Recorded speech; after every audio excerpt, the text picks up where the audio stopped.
Let me show you how to stream to Twitch using Streamlabs. First thing we need to do is go to Streamlabs.com and download the Streamlabs desktop option. While we wait for that to download, we're going to click the sign up button at the top, and we're going to be creating a Streamlabs kick to work.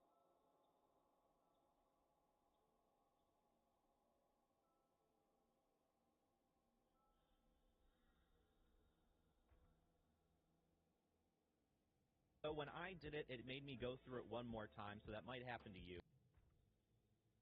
And then it should bring you to the normal default layout of Streamlabs. And if it doesn't bring you here, then that's completely fine. Just skip through all of the on-screen instructions until you get to this point. Now we can look in the bottom left corner and see this little gear icon, and then we can notice that our Twitch account is linked to our Streamlabs. So now we can click done.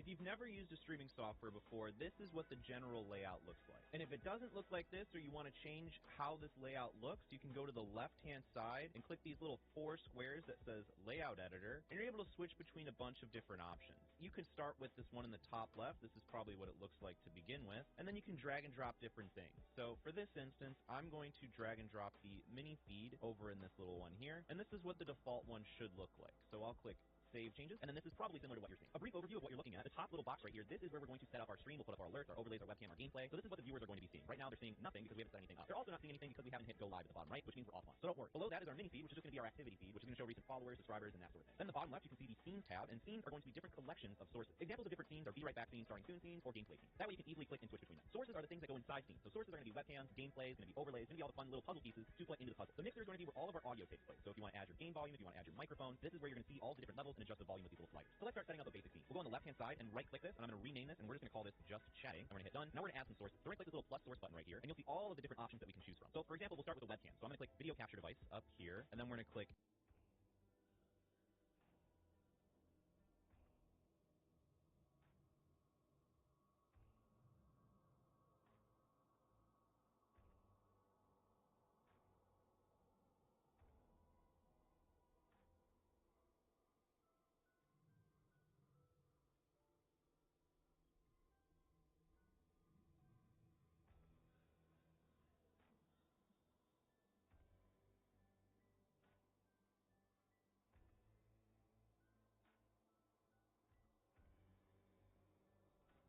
Add Source. Now we're going to call this Webcam, and then we're going to click Add Source. From here, we're going to be able to choose from all of our webcams that we have plugged into the computer, so I'm going to click on that, and I'm going to pick this webcam right here for this video. If you scroll down, this is also where you're able to change the resolution in case some of the resolution got messed up, so you can click Device Default and go to Custom. So if you wanted to change it to, let's say, 1080p, you can click 1080p, change the frames per second, so I can change it to 60 if I'd like. But you really have to know the capabilities of the webcam that you're using, otherwise it's not really going to work out. So personally for me in this video, I'm going to go back to the device default because I already have webcam settings outside of the streaming software. So once you have everything set up the way that you would like, you can click the close button at the bottom, and now we officially have our webcam on the screen. Typically for a just chatting scene, you'll have the webcam as the main sort of feature, and then maybe have some Twitch chat on the side. So if we want to add Twitch chat, we can click the little source button here, click plus, then we can scroll down until we see widgets, and then chat box. So we can click on chat box,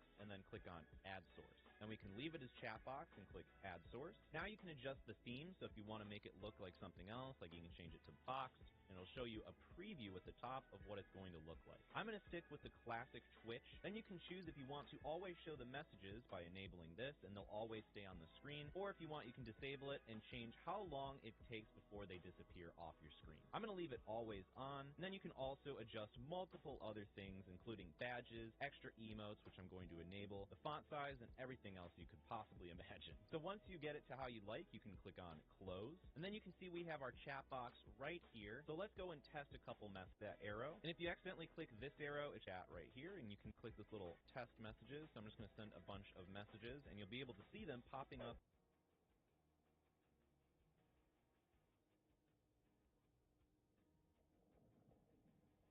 After watching this video, you will have all the tools you need to start streaming. You platform with head over to Streamlabs. Windows computer. I also am finished. 2 is a page.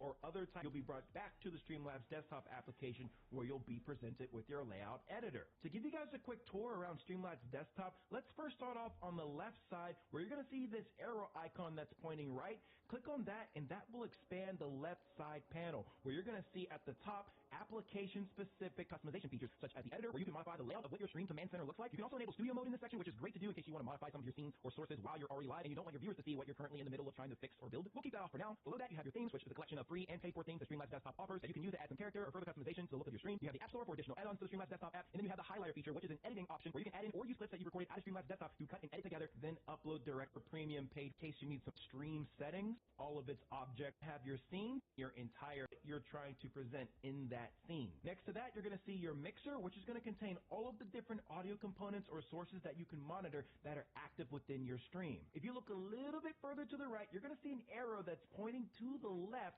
Click on this, and this is where you're in the alerts within our from here to the right. It's simply, this is essentially a high, but something really cool happened. For that, you have an option to schedule in to whatever platform that's performance statistics. So the area where you'll see if so that we make sure that these are right before we start building out any scenes or sources. The primary ones that I want to show you are first the stream section. So this is where you're going to have all of the different accounts that you plan on streaming to connected. Now, multi-streaming is not a free feature of Streamlabs desktop, but at least you can select which platform you want to stream to. So just make sure you're logged into the accounts you ever plan on streaming to. If you want to go the custom route of using a stream key and a particular stream URL, let's say from Kick, for example, then you can go to the bottom here to select stream to custom ingest. For the stream type, you can change that to custom streaming server, and then you can put in that URL and that stream key to push to that special destination that don't have a service offering in Streamlabs desktop. Next, let's check out the output tab, and this is where we can configure our settings for our stream. So I'm going to stick within the advanced mode here, and audio track